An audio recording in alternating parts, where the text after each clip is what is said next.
Salam əziz kanal izləyicilərimiz.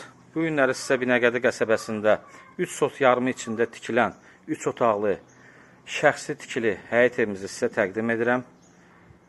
Həyətimizlə tanış olaq. Bu yaşıl varota həyətin girişidir. Həyətin girişində bu hissədə 3 maşın sərbəst daxil ola bilər. İndi həyətə keçək. Həyətlə sizə tanış edim. Həyətində belə deyim sizə müxtəlif ağaclar var. Burada meyvə ağacları. Cürbəcür ağaclar, güllər əkilib, pulluq olunub. Belə bir tut ağacı var. Yəni, burada da oturmaq olar, bisetka qurmaq olar, stol su qurmaq olar. Evimiz şəxsi tikilidir. 133 nömrəli avtobusun yolun üstündədir.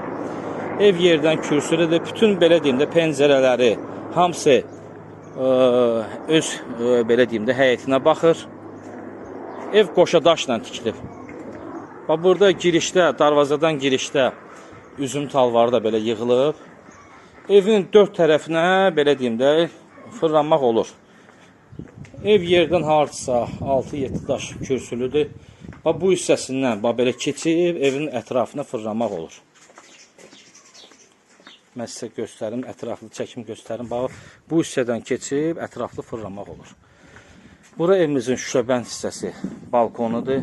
Onun da hər tərəfi bağlanıb. Yəni, qışda belə deyim də isti olur. Yayda səhərən, qışda isti. İndi evə daxil olaq, evlə yaxından tanış olaq. Bura balkon hissəsidir.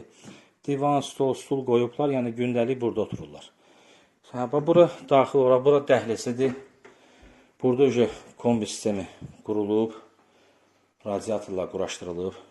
Dəhlizə girəndə sol tərəfdə belə bir mətbəxti var. Ev qoşa daşla tikilib, möhkəm tikilib, şəxsi tikilidir. Sonra bu hissədə bizdə belə bir geniş yatağı var. Geniş belə bir yatağı var. Bu bir yataqdır. Sonra isə burada belə bir sanitar qovşağı var. Bu sanitar qovşağı da belə bir genişdir. Sonra isə burada belə bir qonaq otağı var. Belə bir qonaq otağı var. Qonaq otağında məsələn, belə istilik sistemi kombidir. Qəşən belə bir hündür qonaq otağı var. Pəncərəsi də baxır öz, belə deyim də, meyvə bağına. Sonra isə gedək, burada ikinci bir yatağa baxaq. Bura ikinci yatağıdır. İkinci yatağına da fikir verin. Yəni, 2 dənə radiator quraşdırılıb, 2 pəncərə quraşdırılıb. Burada belə bir həyətinə baxır.